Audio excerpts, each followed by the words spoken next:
ತಲೆವಾಗಿ ಪರಮಾನಂದ ಭಕ್ತಿಯೊಳಗನ ಧ್ಯಾನಿಸಿ ಕುಂದಿಗುವೆ ಶಾರದಿಗಿ ಚಕ್ರಾದ್ಯಮದ ರಿಂಗರಗಿ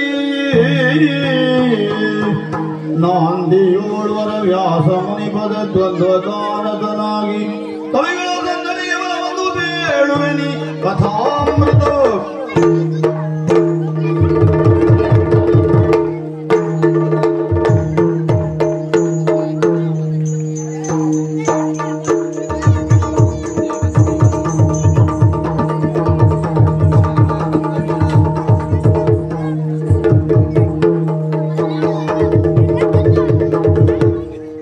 जयतु जयतु आदि माये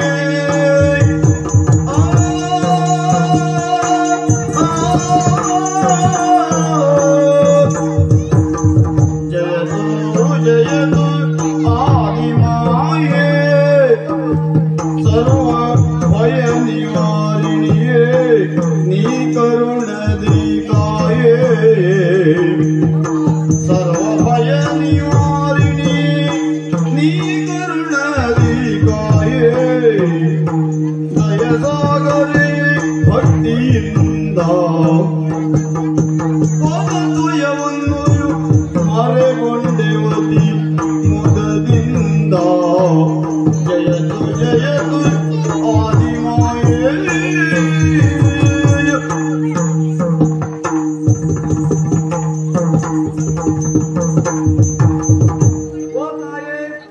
ನಟಿದಾವಣಿಗಳಿಗೆ ಮೊದಲಾಗಿ ವಂದಿಸಿಕೊಳ್ತಾ ಇದ್ದೇನೆ. ಅಮ್ಮ, ಕಣ್ಣು ಬಿಟ್ಟು ನೋಡುವಂತಹ ಸಂದರ್ಭದಲ್ಲಿ ಸುತ್ತಲೂ ಆವರಿಸಿಕೊಂಡಿರುವುದು ನೀರು.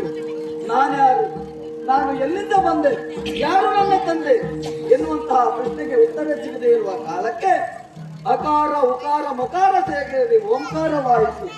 ಅದನ್ನ ಪಠಿಸುತ್ತಿರುವ ಕಾಲಕ್ಕೆ ಕಾಣಿಸಿಕೊಂಡವಳು ನೀನಿದ್ದೀಯ. ಹಾಗಾದ್ರೆ ಯೋಚನೆ ಮಾಡುವುದು ಹೀಗೆ, ನಮ್ಮನ್ನ ಸೃಷ್ಟಿ ಮಾಡಿದವಳು ನೀನು ಎನ್ನುವ ಹಾಗೆ. ನಮ್ಮನ್ನ ಸೃಷ್ಟಿ ಮಾಡಿದವಳು ನೀನು ಹೌದು ಅಂತ ಆದ್ರೆ ಯೋದಗೆ ಜನುಮಾವನಿದ್ದೆ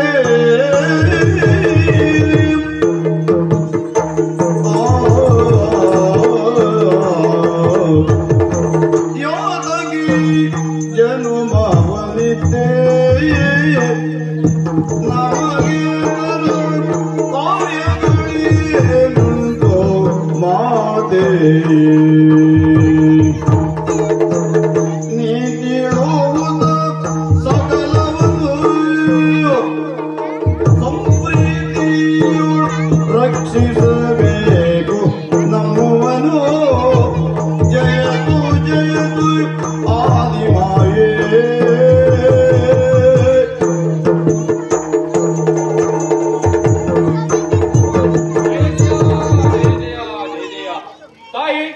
ಕೇವಲ ಕತ್ತಲೆಯ ಮೊತ್ತದಲ್ಲಿ ಹುಟ್ಟಿಕೊಂಡಂತಹ ನಮಗೆ ಇದ್ದದ್ದು ಕೇವಲ ಅಜ್ಞಾನ ಮಾತ್ರ.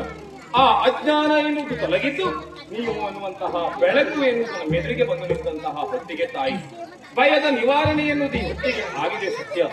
ಬುದ್ಧಿಯನ್ನ ಕೊಟ್ಟಿದ್ದೀರಿ ಹೌದು, ಆದರೆ ನೀವು ನಮ್ಮನ್ನ ಹುಟ್ಟಿಸಿದ್ದು ಯಾಕೆ, ಈ ಬುದ್ಧಿಯನ್ನ ನಮಗೆ ಅನುಗ್ರಹಿಸಿದ್ದು ಯಾಕೆ, ಪ್ರತಿಯೊಂದನ್ನು ಹೇಳುತ್ತಾ ನಮ್ಮನ್ನು ಸಲಹಬೇಕು ಎನ್ನುವುದಾಗಿ ಕೇಳಿಕೊಳ್ತೇನೆ ನಮ್ಮ ನಿಮ್ಮಲ್ಲಿ. ನೀನಲ್ಲದನ್ಯರಾರಿಗರು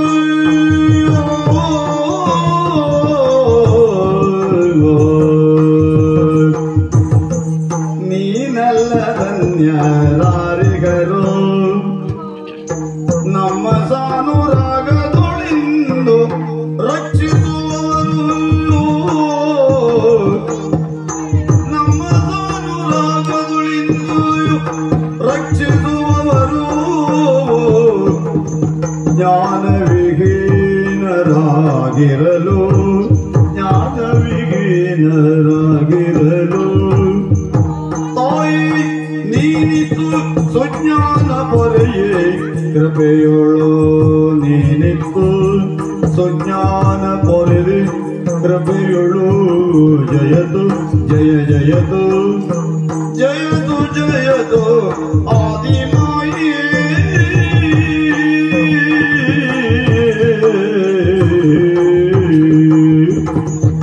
ಅಮ್ಮ, ರಕ್ತದ ಮತ್ತು ನೀರಿನಿಂದ ಆವೃತವಾಗಿರುವಂತಹ ಹೊತ್ತಿಗೆ ಮೂರು ದಿಕ್ಕುಗಳಿಂದ ಆಗದಲ್ಲೇ ಮೇಲೆ ತೇಲುತ್ತಾ ಬಂದವರು ಹುಟ್ಟಿದವರು ನಾವು, ನಮ್ಮ ಹುಟ್ಟಿಗೆ ಕಾರಣಕರ್ತರು ನೀವು ಅಂತಾದ ಮೇಲೆ ನೀವು ನಿಮ್ಮನ್ನು ಹೊರತುಪಡಿಸಿ ಯಾರೂ ನಮಗೆ ಗತಿಯಿಲ್ಲ.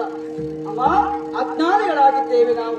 ಸುಜ್ಞಾನವನ್ನು ಕರುಣಿಸುವುದರ ಜೊತೆಗೆ ನಮ್ಮನ್ನು ಪರಿಪಾಲಿಸಬೇಕೆಂದು ಹಾಗೆ ಕೈಗೊಳ್ತಾ ಇದ್ದೇನೆ. ಜಯ ಜಯ ಜಯ ಜಯ ಜಯ ಜಯ.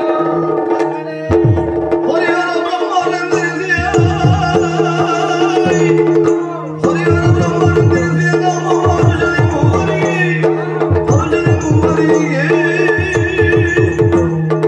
ಇರುವುದು ನಿಮ್ಮನೆ ಮುಂದಕ್ಕೆ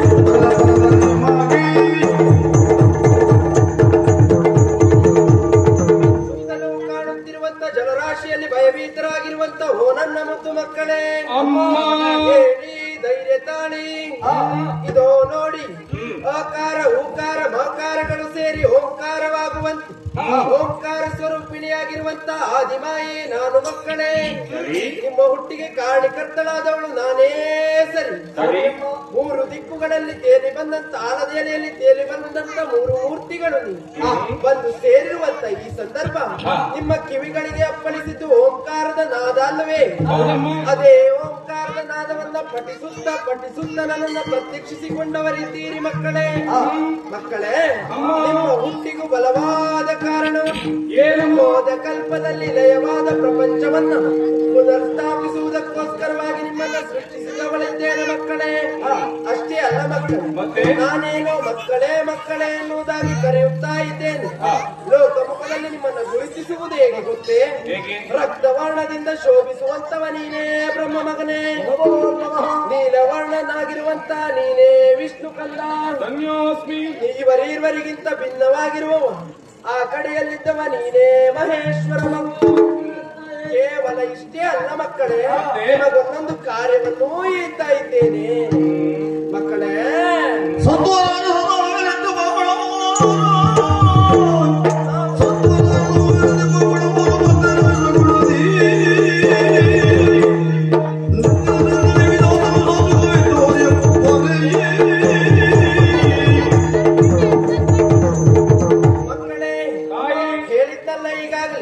ಹೋದ ಕಲ್ಪದಲ್ಲಿ ಲಯವಾದ ಪ್ರಪಂಚವನ್ನು ಸೃಷ್ಟಿಸಿ ಪಾಲಿಸಿ ಕಾಲವರಿತು ಲಯಗೊಳಿಸುವ ಹದನಕ್ಕಾಗಿ ನಿಮ್ಮನ್ನ ಸೃಷ್ಟಿಸಿದವಳಿದ್ದೇನೆ ಮಗನೇ ಬ್ರಹ್ಮ. ರಜೋಗುಣ ಸಂಪನ್ನನಾಗಿರುವಂತ ನೀನು ಮಾಡುವಂತ ಕಾರ್ಯ ಸೃಷ್ಟಿ ಕಾರ್ಯ ಮಗು. ಸತ್ಯ ಲೋಕವನ್ನ ಸೇರು ಹಿಡಿಯುವುದಕ್ಕೆ ದಂಡವನ್ನಿಟ್ಟಿದ್ದೇನೆ. ಇನ್ನು ವಿಷ್ಣು ಮಗು ಸತ್ವಗುಣ ಸಂಪನ್ನನಾಗಿರುವಂತ ನೀನು ಮಾಡುವಂತ ಕಾರ್ಯ ಪಾಲನ ಕಾರ್ಯ ಮಗು. ವೈಕುಂಠವನ್ನ ಸೇರು ಹಿಡಿಯುವುದಕ್ಕೆ ಚಕ್ರವನ್ನಿಟ್ಟಿದ್ದೇನೆ. ಇನ್ನು ಮಹೇಶ್ವರ ತಾಮಸ ಗುಣ ಸಂಪನ್ನನಾಗಿರುವಂತ ನೀನು ಮಾಡುವಂತ ಕಾರ್ಯ ಕಾಲವರಿತು ಲಯಗೊಳಿಸುವಂತ ಕಾರ್ಯ ಮಗು. ಇರುವುದಕ್ಕೆ ಕೈಲಾಸ ಹಿಡಿಯುವುದಕ್ಕೆ ತ್ರಿಶೂಲವನ್ನಿಟ್ಟಿದ್ದೇನೆ. ನಿಮ್ಮ ಕಾರ್ಯದಲ್ಲಿ ತಲ್ಲೀನರಾಗಿರಿ ಮಕ್ಕಳೇ, ತಲ್ಲೀನರಾಗಿರಿ. ಅಮ್ಮ, ನೀವು ಕೊಟ್ಟಂತಹ ಕಾರ್ಯದಲ್ಲಿ ಮುಂದುವರಿಯುವಂತಹ ಹೊತ್ತಿಗೆ ಏನಾದರೂ ಕೆಟ್ಟದ್ದು ಬಂದೊದಗಿ ಬಂತು ಅಂತ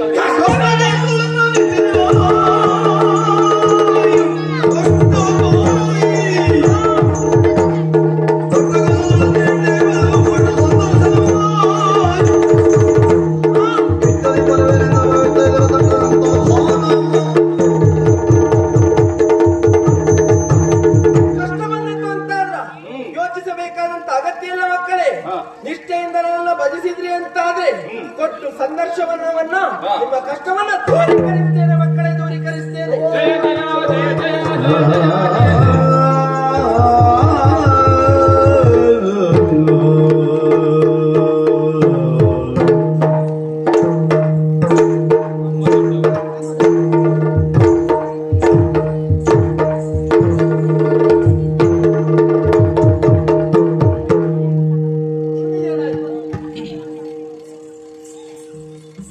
ಎಲ್ಲದಕ್ಕೂ ನಾನೇ ಯಜಮಾನ ಅಂತ ಕುಳಿತಾಗುಂಟು.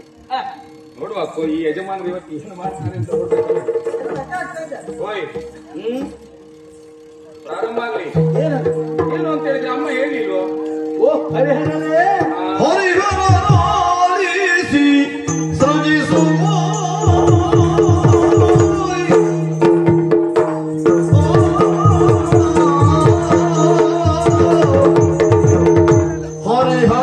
ಹರಿಹರನಾಲಿಸಿ ಸೃಜಿಸುವ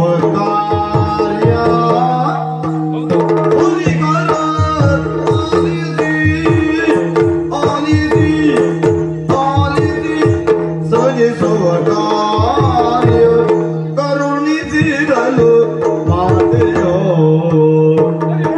ಕಾರ್ಯವ ಕರುಣಿಸಿರಲು ಮಾತೆಯೋ ಕಾರ್ಯವ ಕರುಣಿಸಿರಲು ಮಾತೆಯೋ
ಪ್ರಾರಂಭ ಮಾಡಿ ಅಂತ ಹೇಳಿದೆ. ಬೇಸರ ಆದದ್ದೇ ಅದು.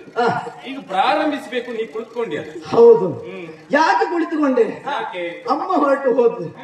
ಸುಮ್ಮನೆ ಕುಳಿತುಕೊಂಡದ್ದಲ್ಲ, ಯೋಚನೆ ಮಾಡುವುದಕ್ಕೆ ಹೊರಟದ್ದು ನಾನು. ಯೋಚನೆ? ಹೌದಪ್ಪ. ಏನು ಯೋಚನೆ? ನೀವಂತೂ ಯೋಚನೆ ಮಾಡ್ಲಿಲ್ಲ. ಯಾಕೆ ಮಾಡ್ಲಿಲ್ಲ? ನಾವು ಮಾಡ್ಲಿಲ್ಲ ಯಾಕೆ ಅಂತ ಹೇಳಿದ್ರೆ ನೀನು ಕಾರ್ಯ ಮಾಡಿದ ಮೇಲೆ ನಾವು ಪ್ರಾರಂಭಿಸುವ ಅಲ್ಲ, ನೀವು ಸಣ್ಣವರು, ನಿಮ್ಗೆ ಯೋಚನೆ ಮಾಡುವಂತಹ ಬುದ್ಧಿಶಕ್ತಿ ಇಲ್ಲ. ನನ್ನ ಹಾಗೆ ಬೆಳೆದವರಲ್ಲ ನೀವು, ಅಷ್ಟು ಗೊತ್ತಿಲ್ಲ ನಿಮ್ಗೆ. ನೋಡಿದ್ರೆ ಸ್ವಲ್ಪ ಹಾಗೆ ಅನಿಸ್ತದೆ. ಸುಮ್ಮನೆ ಸ್ವಲ್ಪ ಅಲ್ಲ, ಬಹಳಷ್ಟು ನಿಮ್ಗೆ ಗೊತ್ತಿಲ್ಲ ಅಷ್ಟೇ. ಅಂದ್ರೆ ನಿಮಗೆ ತಿಳಿದುಕೊಳ್ಳುವ ಬುದ್ಧಿಮಟ್ಟ ಸ್ವಲ್ಪ ಕಡಿಮೆ ಉಂಟು ಅಲ್ಲ. ಆದ್ರೆ ಇವತ್ತು ಸೃಷ್ಟಿಕಾರ್ಯವನ್ನು ನಾನು ಪ್ರಾರಂಭ ಮಾಡಬೇಕು. ಅತಿ ಬುದ್ಧಿವಂತರಾದ ನೀವು ಏನು ಯೋಚನೆ ಮಾಡಿದ್ರಿ? ಯೋಚನೆ ಮಾಡಿದ್ದು ಸಾಮಾನ್ಯ ವಿಚಾರ ಅಲ್ಲ. ಅಮ್ಮ ಹೊರಟು ಹೋದ ಮೇಲೆ, ಈಗ ಅಮ್ಮ ಹೋಗುವಾಗ ಸ್ಥಾನವನ್ನು, ಆಯುಧವನ್ನು, ಎಲ್ಲ ಕಾರ್ಯವನ್ನು ಒದಗಿಸಿಕೊಟ್ಟು ಹೋದ. ಸೃಷ್ಟಿ ಕಾರ್ಯ ನನಗೆ ವಹಿಸಿಕೊಟ್ಟು ಹೋಗಿದ್ದಾಳೆ ಸತ್ಯ. ಆದ್ರೆ ಯೋಚನೆ ಮಾಡುವುದು ನಾನು ಹೇಗೂ ಹೋದ ಕಲ್ಪದಿ ಲಯವಾದಂತಹ ಪ್ರಪಂಚ ವಿಚಾರವನ್ನೆಲ್ಲ ನನ್ನ ಚಿತ್ತಭಿತ್ತಿಯಲ್ಲಿ ಬಿಟ್ಟಿದ್ದಾಳೆ.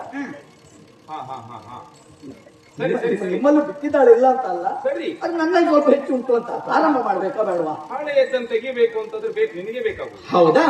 ಹಾಗೆ ಯೋಚನೆ ಮಾಡಿದಾಗ ಈಗ ಒಂದು ಯಜಮಾನಿಕೆ ಮಾಡುವ ಅಂತ ಲಕ್ಷಣ ಉಂಟು, ಅನುಮಾನವೇ ಇಲ್ಲ. ಯಜಮಾನಿಕೆಯಲ್ಲಿ ಏನಾದ್ರೂ ಸಿಗುತ್ತದೆ ಅಂತಲೇ ಆಲೋಚನೆಯಲ್ಲಿ ನೀವು ತೊಡಗಿದ್ದೀರಿ ಅಂತ ಗೊತ್ತಾಯ್ತು. ಅಲ್ಲ, ಯಜಮಾನಿಕೆ ಮಾಡಿದ ಮೇಲೆ ಹಾಗೆ ಸಿಗಬೇಕದು.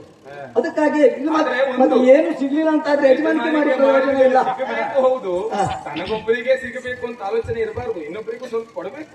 ಹಾಗೆ ಯೋಚನೆ ಮಾಡ್ತಾನೆ ಅಂತ ಆದ್ರೆ ಆ ಹೆಚ್ಚಿನ ಯಜಮಾನಿಕೆ ಮಾಡುವುದಕ್ಕಾಗುವುದೇ ಇಲ್ಲ. ನಮ್ಮದೆಲ್ಲ ಹಾಗಲ್ಲ. ಇನ್ನು ಒಂದು ದಿನದ ಯಜಮಾನಿಕೆ ಅಲ್ಲ, ಯಾವಾಗಲೂ ಯಜಮಾನಿಕೆಯನ್ನು ಮಾಡ್ಬೇಕೆನ್ನುವ ಕಾರಣಕ್ಕಾಗಿ ಒಂದು ಗಟ್ಟಿ ತೀರ್ಮಾನಕ್ಕೆ ಬಂದದ್ದು. ಹಾಗೆ ಯಾವ ರೀತಿ ಯಜಮಾನಿಕೆ? ಈಗ ನಾವು ಮೂವರಿದ್ದೇವೆ. ಈಗ ಉದಾಹರಣೆಗೆ ಒಂದು ತಂಡ ಅಂತ ಆದ್ಮೇಲೆ ಅದಕ್ಕೊಬ್ಬ ನಾಯಕ ಇರಲೇಬೇಕು ಅಲ್ವಾ? ಇಲ್ಲದೆ ಇದ್ರೆ ಅವ್ರವರಿಗೆ ಮನಸ್ಸು ಬಂದಾಗ ಅವರು ಕೆಲಸ ಮಾಡಿದ್ರೆ ಕಷ್ಟ ಆಗುವುದಿಲ್ವಾ? ಮನೆ ಅಂತ ಆದ್ಮೇಲೆ ಒಬ್ಬ ಯಜಮಾನ ಬೇಡಕ್ಕ ಬೇಡವಾ? ಈಗ ಹಾಗೆ ನಿಮ್ ಮೀರುವರಿಗಿಂತಲೂ ಹಿರಿಯ ನಾನಿದ್ದೇನೆ. ಹಾಗಾಗಿ ಹಿರಿಯ ಹೇಗೆ ಅದು?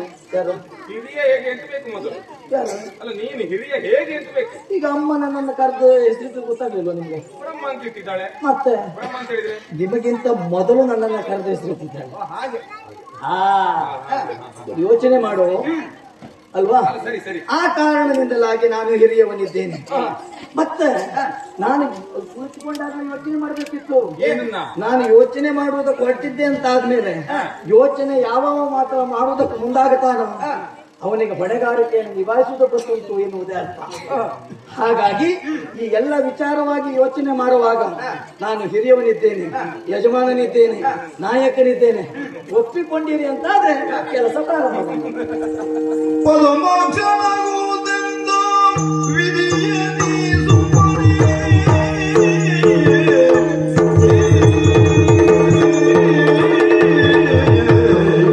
ಪರಮಾಕ್ಷನಾಗುವುದೆಂದು ವಿಧಿಯೇ ನೀ ಸುಮ್ಮನೆ. ಏ ವಿಧಿ? ವಿಧಿಯೇ ನೀ ಸುಮ್ಮನೆ. ಮನವ ತಾಳುವೆ ಯಾತಕ್ಕೆ ಸುಮ್ಮನೆ. ಮನವ ತಾಳುವೆ ಯಾತಕ್ಕೆ.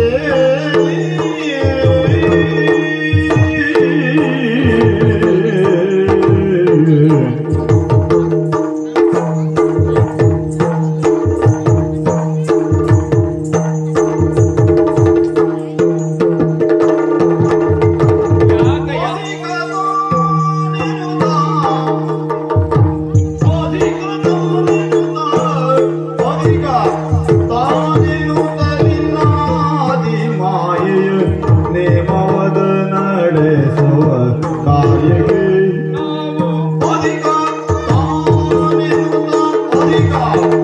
ಅಧಿಕ ಮಾಯ ನೇಮವದ ನಡೆಸುವ ಕಾರ್ಯಕ್ಕೆ.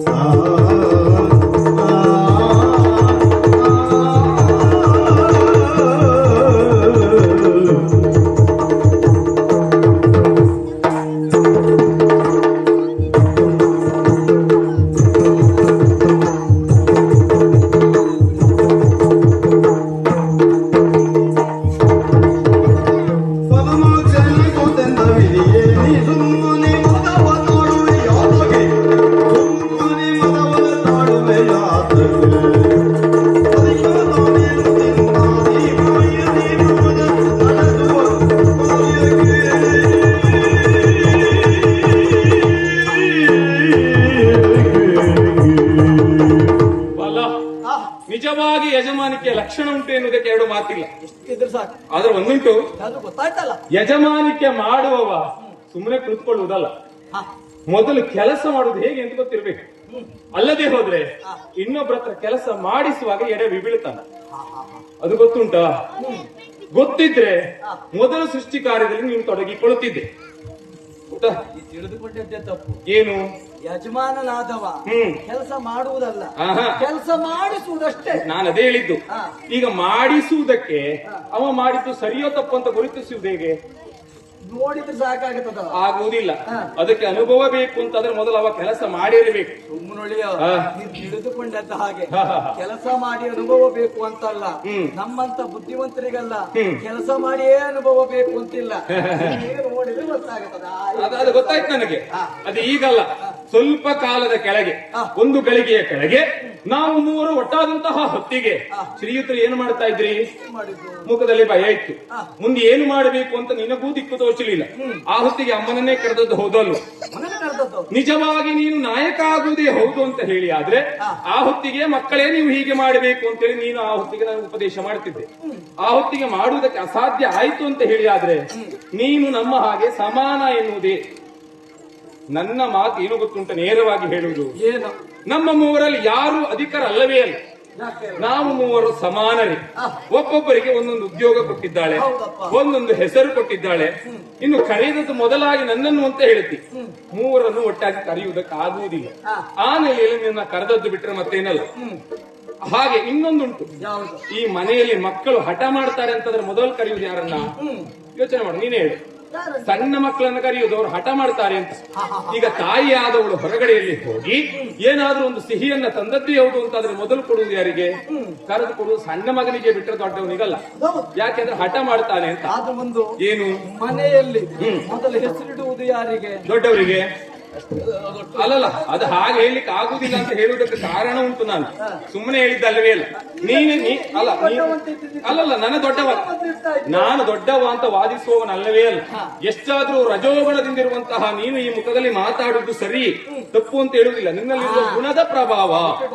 ಆದ್ರೆ ಸರಿಯಾಗಿ ಅದನ್ನು ಅರ್ಥವಿಸಿಕೊಳ್ಳಬೇಕು. ನೀನೇ ದೊಡ್ಡವ ಹೌದು ಅಂತಾದ್ರೆ ತಾಯಿಯಾದವಳು ಏನು ಮಾಡ್ತಾಳೆ? ದೊಡ್ಡವನ ಕೈಯಲ್ಲಿ ಯಜಮಾನಿಕೆಯನ್ನು ಕೊಟ್ಟು ಮುಂದೆ ನೀನು ಇದನ್ನ ಸರಿಯಾಗಿ ನಿಭಾಯಿಸಬೇಕು ಅಂತ ಹೇಳುದು. ಕಷ್ಟ ಕಾಲ ಬಂತು ಅಂತಾದ್ರೆ ಏನು ಮಾಡಬೇಕು ಅಂತ ಪ್ರಶ್ನೆ ಮಾಡಿದಾಗ ಬ್ರಹ್ಮ ಇದ್ದಾನೆ ನೋಡಿಕೊಳ್ತಾನೆ ಅಂತ ತಾಯಿ ಹೇಳಿದ್ದಾಳ? ಹೇಳಿಲ್ಲ ಅಂತ ಹೇಳಿ ಅದ್ರ ತಾತ್ಪರ್ಯ ಏನು? ನಾವು ಮೂವರು ಸಮಾನರು ಎನ್ನುವುದೇ ತಾತ್ಪರ್ಯ ಬಿಟ್ಟರು ಮತ್ತೇನಲ್ವೇ ಅಲ್ಲ. ನೀನು ಏನ್ ಸುಮ್ಮನುಳಿಯುವುದು? ತಿಳಿದುಕೊಂಡದ್ದೇ ಅದು. ಏನು? ನೀನು ಎಷ್ಟು ಹೆದರಿಕೆ ಉಂಟು ನಿನ್ನೊಳಗೆ ಎನ್ನುವುದು ಒಳ್ಳೆಯ ಗೊತ್ತಾಗುತ್ತದೆ. ಖಂಡಿತವಾಗುಂಟು. ನಾವೆಲ್ಲ ಅಮ್ಮ ಹೋಗುವಾಗ ಸುಮ್ಮನೆ ಇದ್ದೆ ನಾನು. ಸರಿ, ಏನು ಮಾತಾಡ್ಲಿಲ್ಲ. ಹೌದು. ಅಷ್ಟ ಕಾಲ ಬಂದ್ರೆ ಏನು ಮಾಡುವುದು? ಖಂಡಿತ. ಅದು ನಿನಗೆ ಹೆದರಿಕೆ ಉಂಟು ಅಂತ ಆಯ್ತು. ಹಾಗಲ್ಲ. ನಿಜವಾಗಿ ಹೆದರುವವರು ಯಾರು ಗೊತ್ತುಂಟ? ಮಾಡುವ ಕಾರ್ಯ ಎನ್ನುವುದು ಸರಿಯಾಗಬೇಕು ಎನ್ನುವುದಾಗಿ ಯಾರು ಆಲೋಚಿಸ್ತಾನೋ ಅವ ಹೆದರುವುದು. ಕಾರ್ಯವನ್ನು ಹೇಗೆ ಮಾಡಬೇಕು ಎನ್ನುವುದಾಗಿ ಆಲೋಚನೆ ಮಾಡಿದ್ದವ ಯಾವ ಹೆದರಿಕೆ ಇಲ್ಲ ಅವನಿಗೆ. ಅದು ಯಾರು ಗೊತ್ತುಂಟ? ಹೆದರುವವರು, ಮಾಡುವುದಕ್ಕೆ ಸರಿಯಾಗಿ ಗೊತ್ತಿಲ್ಲದೆ ಇರುವವರು, ಪ್ರಪ್ರಥಮವಾಗಿ ಮಾಡುವುದಕ್ಕೆ ಮುಂದಾಗುವವರು ಹೆದರಿಕೆ ಇರ್ತದೆ. ಹೌದು. ನಮಗೆಲ್ಲ ಹೆದರಿಕೆ ಎಲ್ಲ ಇಲ್ಲ, ಬೇಡ. ಸರಿ, ನೀನು ಅದೇ ರೀತಿಯಲ್ಲಿ ವಾದವನ್ನ ಮಾಡ್ತೀಯ ಅಂತ ಆದ್ರೆ ನಾನು ಹೇಳುವುದು ಮೊದಲ ಮುಖದಲ್ಲಿ ನಾವು ಮೂವರು ಸಮಾನರೇ. ನೀನು ದೊಡ್ಡವ ಎನ್ನುವುದಾಗಿ ವಾದವನ್ನು ಮಾಡುವುದಕ್ಕೆ ತೊಡಗುತ್ತಿ ಅಂತ ಆದ್ರೆ ನಾನು ದೊಡ್ಡವನೇ. ಬ್ರಹ್ಮ ಎನ್ನುವುದೇನು ದೊಡ್ಡದು? ಬ್ರಹ್ಮ ದೊಡ್ಡದಷ್ಟೇ. ಆದ್ರೆ ವಿಷ್ಣು ಸರ್ವವ್ಯಾಪಿ. ದೊಡ್ಡದನ್ನು ಯಾವಾಗ ವ್ಯಾಪಿಸ್ತಾನೋ ಆವಾಗ ವಿಷ್ಣುವಾಗುತ್ತಾನೆ. ಅಂದ್ರೆ ದೊಡ್ಡದು ಎನ್ನುವುದನ್ನು ವ್ಯಾಪಿಸಿದ್ದು ವಿಷ್ಣು. ಆ ನೆಲೆಯಲ್ಲಿ ವಿಷ್ಣುವೇ ದೊಡ್ಡದಾಗುವುದು, ನೀನು ದೊಡ್ಡದಾಗುವುದಿಲ್ಲ. ಗೊತ್ತಾಯ್ತಾ? ಮತ್ತೆ ನೀನು ಹೇಳಿದ್ದನ್ನು ಒಪ್ಪಿಕೊಳ್ಳಬೇಕು.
Lion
ಬ್ರಹ್ಮ ವಿಷ್ಣುವರೇ ನೀವು ದೊಡ್ಡವರು ಅಂತ ಹೇಳ್ತಾ ಇದ್ದೀರಿ. ಹಾ.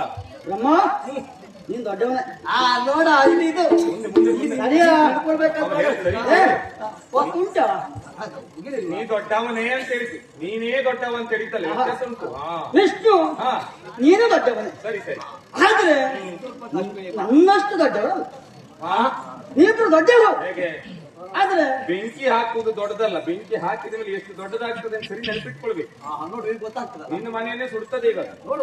ದೊಡ್ಡವರು ಎನ್ನುವ ಹಾಗೆ ನಾನು ಒಪ್ಪಿಕೊಳ್ಳುತ್ತೇನೆ. ಆದ್ರೆ ಏನು? ನನ್ನಷ್ಟು ದೊಡ್ಡವರಲ್ಲ. ಹಾ ಹಾ ಹಾ. ದೊಡ್ಡವರು ಎನ್ನುವ ಹಾಗೆ ನೀವಿಬ್ಬರು ಆಯ್ಕೆ ಮಾಡಿಕೊಂಡು ಹೇಳಬೇಕು ಮುಂದಾದದ್ದು ಹೆಸರಿನ ಮುಖೇನವಾಗಿ. ಹೇಳ್ತಾ ಇದ್ದಾನೆ ಹಾಗೆ. ಅವ ದೊಡ್ಡವ ಅಂತ ಹೇಳ್ದ. ಅವನ ಮೊದಲು ಕರೆದದ್ದಂತೆ, ಹೌದೌದು. ಹೆಸರಿಟ್ಟದ್ದಂತೆ. ಹೌದು.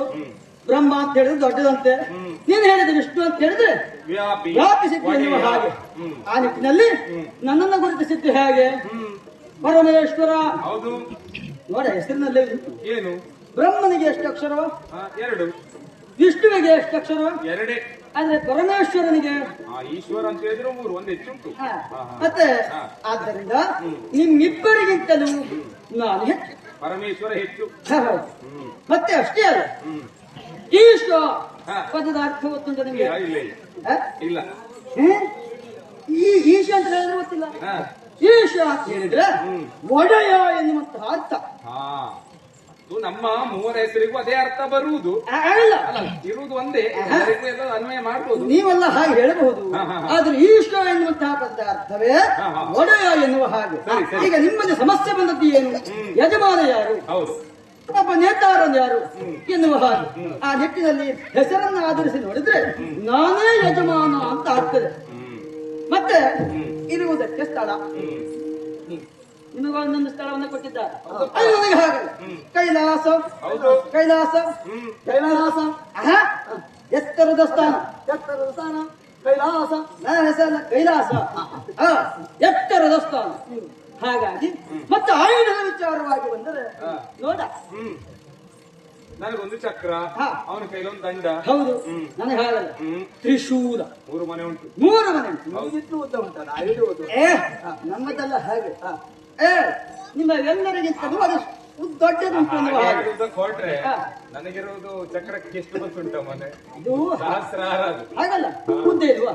ಹೌದು, ನಾನು ದೊಡ್ಡದು. ಮತ್ತೆ ಆ ನಿಟ್ಟಿನಲ್ಲಿ ನಾನು ದೊಡ್ಡ ಮನೆ ಹೌದು. ಮತ್ತೆ ನನ್ನ ಇಷ್ಟೊತ್ತಿನ ಸರಿ ಓಟಿಲ್ಲ ಅಂತ ಕಾಣುತ್ತೆ.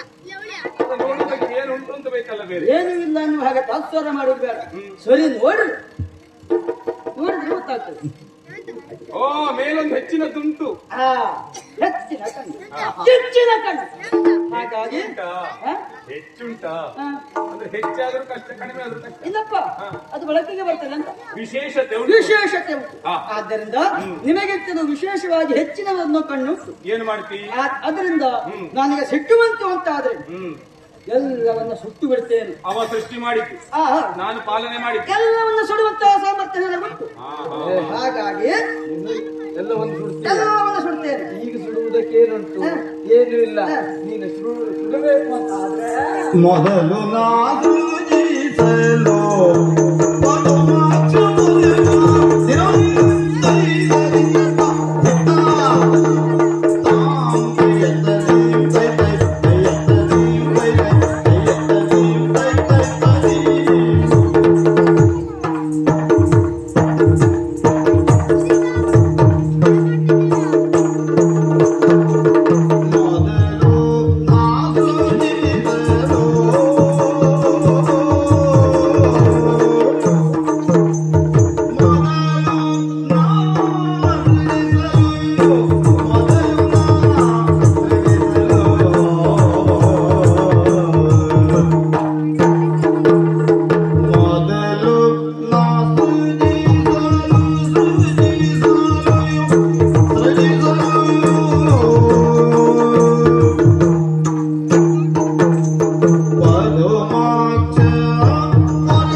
ಲಯಗುಳಿ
ಹೊಂದಲು ವಿಧಿಯು ಮದವು ಬಿಡದೆ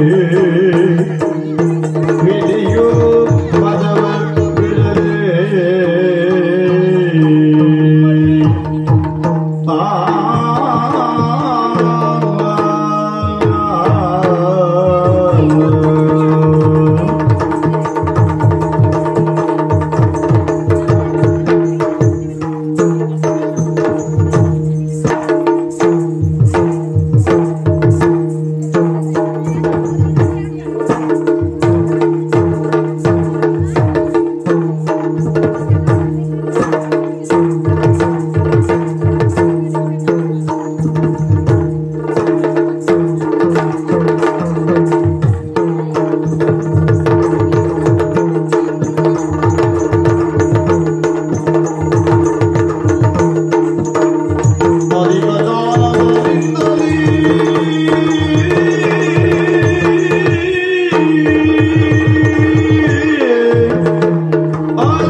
ಅವ ಎಲ್ಲವನ್ನು ಸುಡ್ತೇನೆ ಅಂತ ಹೇಳ್ತಾ ಇದ್ದಾನೆ. ಹೌದು, ಹ್ಮ್. ಎಲ್ಲವನ್ನೂ ಸುಡ್ತೇನೆ. ಹ, ಅವ ಸುಡಬೇಕು ಅಂತಾದ್ರೆ ನಾನು ಸೃಷ್ಟಿ ಮಾಡ್ಬೇಕು ಮೊದಲು ನೀ ಸೃಜಿಸಲು.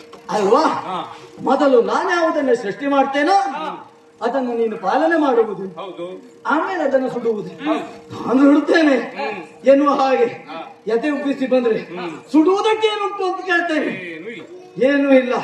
ಹಾಗಾದ್ರೆ ನಾನು ಪ್ರಾರಂಭ ಮಾಡಿಕೊಟ್ರೆ ನಿಮಗೆ ಉದ್ಯೋಗ, ಇದ್ರ ಉದ್ಯೋಗ ಇಲ್ಲ. ನಮ್ಮೆಲ್ಲರ ಉದ್ಯೋಗ ಎನ್ನುವುದು ನಿನ್ನನ್ನ ಅವಲಂಬಿತ ಆಗಿದೆ. ಮತ್ತೆ ನೋಡ ಈಗಾದ್ರೂ ಯೋಚನೆ ಮಾಡ್ರ. ಸರಿ ಸರಿ. ಮುಂದುಂಟು. ನಾನು ಪ್ರಾರಂಭ ಮಾಡಿದ್ರೆ ನಿಮಗೆ ಕೆಲಸ, ಇಲ್ಲದೆ ಇದ್ರೆ ನಿರುದ್ಯೋಗಿಗಳಾಗಿ ಹೋಗ್ತೀರಿ ನೀವು. ಹಾಗಾಗಿ ಸರಿ. ಆದ್ರೆ ಏನು? ಈಗ ನಾನು ಕೆಲಸವನ್ನು ಮಾಡಬೇಕು ಅಂತಾದ್ರೆ ಈಗ ನೀವಿದ್ರು ನನ್ನನ್ನು ಒಪ್ಪಿಕೊಳ್ಳಬೇಕು, ಜೊತೆಗೆ ಹೋದ ಕಲ್ಪದಿ ಲಯವಾದ ಹೌದು ಪ್ರಪಂಚ ವಿಚಾರವಾಗಿ ಹೇಳ್ತೇನೆ ಕೇಳು.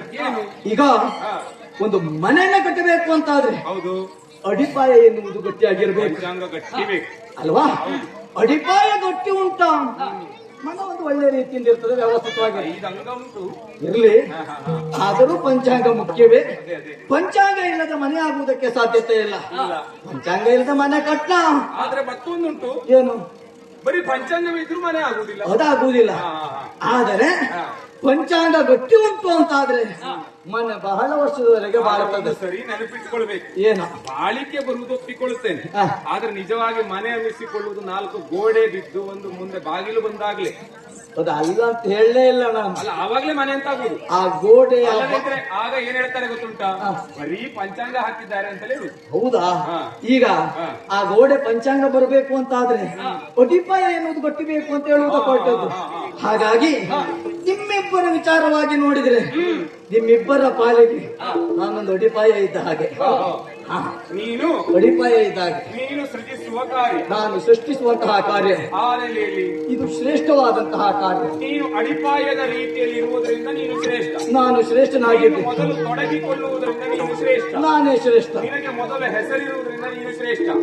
ಎಲ್ಲ ನೀನು ಶ್ರೇಷ್ಠ ಅಂತ ಹೇಳು. ಈ ಎಲ್ಲ ಕಾರಣದಿಂದಲಾಗಿ ನಾನು ಶ್ರೇಷ್ಠನಿದ್ದೇನೆ. ನೋಡಿ ತಮ್ಮ, ಗಡಿಬಿಡಿ ಮಾಡ್ಬೇಡಿ. ಆಯ್ತು ಆಯ್ತು ಆಯ್ತು. ತಮ್ಮ, ನೀವಿನ್ನು ಸುಧಾರಿಸುವುದಕ್ಕುಂಟು.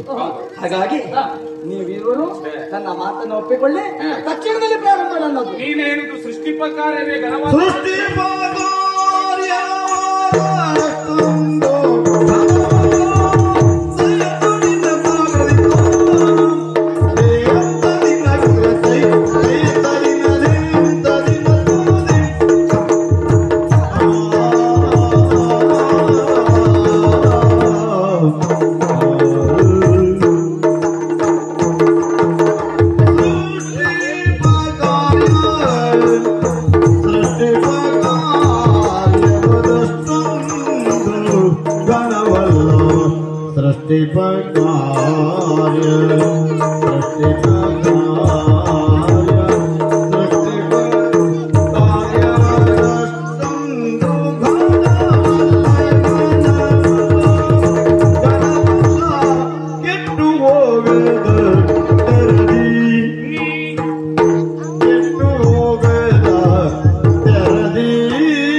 ಕೊಟ್ಟು ಬೇಕಾದುದ ಪೊರೆಯುವ ಪೊರೆಯುವ ಪೊರೆಯುವ ಪೊರೆಯುವ ಹದವೇ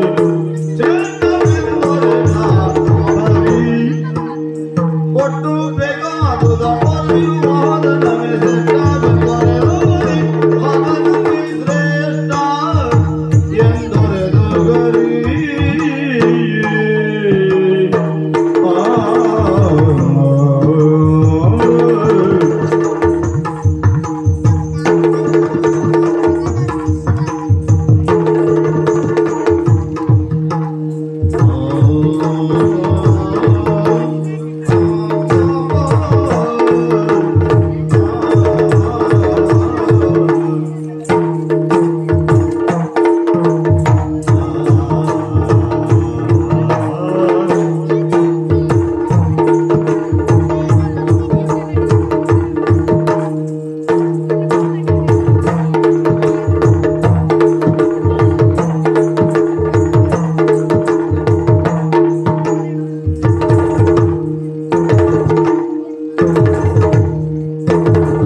ಕೊಟ್ಟು ಬೇಕಾದುದ ಪೊರೆಯುವ ಪೊರೆಯುವ ಪೊರೆಯುವ ಹದನವೇ ಶ್ರೇಷ್ಠ ಕೊಟ್ಟು ಬೇಕಾದುದ ಪೊರೆಯುವ ಹದನವೇ ಶ್ರೇಷ್ಠವೆಂದರೆ ದಾಗರಿ ಕೊಟ್ಟು ಬೇಕಾದುದ ಪೊರೆಯುವ ಹದನವೇ ಶ್ರೇಷ್ಠವೆಂದೊರೆದ ಹರಿ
ಒಪ್ಪಿಕೊಂಡಿದ್ದೀರಿ ಅಂತಾದ್ರೆ ನನ್ನ ಕೆಲಸ ಪ್ರಾರಂಭವಾಗುತ್ತದೆ, ನಿಮಗೂ ಕೆಲಸ ಸಿಗುತ್ತದೆ. ಸೃಷ್ಟಿಪಕಾರವೇ ಘನವಾದದ್ದು ಎನ್ನುವುದಾಗಿ ಹೇಳುವುದಕ್ಕೆ ತೊಡಗಿದ್ದೆ. ಸರಿ, ಅಲ್ಲ ಅಂತ ಹೇಳುವವನಲ್ಲ, ಆದ್ರೆ ಅದೇ ಘನವಾದದ್ದಲ್ಲವೇ ಅಲ್ಲ. ಯಾಕಲ್ಲ? ಯೋಚನೆಯನ್ನು ಮಾಡಿ ನೋಡು. ಒಂದು ಹದವಾದಂತಹ ಭೂಮಿಯಲ್ಲಿ ಹೋಗಿ ನೀನೊಂದು ಬಿತ್ತನೆಯನ್ನ ಮಾಡುತ್ತಿ, ಬೀಜ ಮಾಪನವನ್ನ ಮಾಡಿದಲ್ಲಿಗೆ ಕೆಲಸ ಮುಗಿಯಿತೋ? ಸಮಗುವುದಿಲ್ಲ. ಹಾಗಾದ್ರೆ ನಿಜವಾದಂತಹ ಬೀಜ ಮಾಪನವಾದ ಮೇಲೆ ಆಗಬೇಕಾದಂತಹ ಕಾರ್ಯ ಏನು ಹೇಳು? ಏನು? ಸರಿಯಾದಂತಹ ಸಮಯಕ್ಕೆ ಆ ವಾತಾವರಣಕ್ಕೆ ಅನುಕೂಲವಾಗಿ ಅದು ಹೇಗೆ ಬೆಳೆಯುತ್ತದೆ ಎನ್ನುವುದನ್ನು ನೋಡಿ ಬೇಕಾದದ್ದನ್ನು ಒದಗಿಸಿ ಕೊಡಬೇಕು. ನೀರನ್ನು ಗೊಬ್ಬರವನ್ನು ಕೊಡಬೇಕು. ಆಗ ನಿಜವಾದಂತಹ ಬೆಳೆ ಎನ್ನುವುದು ಬರುವುದು. ಒಂದು ವೇಳೆ ಬೇಕಾದದನ್ನು ಒದಗಿಸಿ ಕೊಡ್ಲಿಲ್ಲ ಅಂತ ಹೇಳಿ ಆದ್ರೆ ಅಲ್ಲಿ ಬೀಜವೇ ಮುಂದೆ ಹೋಗ್ಲಿಕ್ಕಿಲ್ಲ, ಸತ್ತು ಹೋಗುತ್ತದೆ. ಆಗ ನೀನು ಬಿತ್ತಂತಹ ಆ ಬೀಜಕ್ಕೆ ಒಂದು ಬೆಲೆ ಎನ್ನುವುದುಂಟು, ಬೆಲೆ ಎನ್ನುವುದು ಬರ್ಲಿಕ್ಕಿಲ್ಲ. ಯಾಕೆ ಈ ಮಾತನ್ನು ಹೇಳಿದೆ? ಈಗ ಭೂಮಿ ಯಾವುದು ಅಂತ ಕೇಳಿದ್ರೆ ಕಳೆದ ಕಲ್ಪದಲ್ಲಿ ಲಯವಾದಂತಹ ಪ್ರಪಂಚ ನಿನ್ನೊಳಗುಂಟು. ಅದನ್ನ ತೆಗೆದು ಇಲ್ಲಿ ಹಾಕತಿ. ಅದರಲ್ಲಿ ದೊಡ್ಡತನ ಏನೂ ಇಲ್ಲ. ಯಾಕೆ ಇಲ್ಲ ಅಂತ ಕೇಳಿದ್ರೆ, ಕಳೆದ ಜನ್ಮದಲ್ಲಿ ಯಾವವರು ಪಾಪವನ್ನ ಮಾಡಿದ್ದಾರೋ ಪುಣ್ಯವನ್ನ ಮಾಡಿದ್ದಾರೆ, ಆ ಕರ್ಮಕ್ಕೆ ಅನುಗುಣವಾಗಿ 21 ಅಂಶಗಳ ಆಧಾರದ ಮೇಲೆ ನೀನು ಅವರ ಸೃಷ್ಟಿಯನ್ನ ಮಾಡ್ತಿ. ಈಗ ಅಧೋಗತಿಯನ್ನ ಹೊಂದಬೇಕು ಅಥವಾ ಊರ್ಧ್ವಗತಿಯನ್ನು ಹೊಂದುವುದಕ್ಕೆ ಬೇಕಾಗಿ ಆ ಮನುಷ್ಯನ ಹಣೆ ಬರವನ್ನ ನೀನು ಬರೀಬೇಕು. ಹಣೆ ಬರ ಬಗೆದಲ್ಲಿ ಮುಗಿಯಿತೋ? ಇಲ್ಲ. ಮತ್ತೆ ಮುಂದೊಂದು ಜನ್ಮ ಎನ್ನುವುದು ಆ ಜೀವಿಗುಂಟು.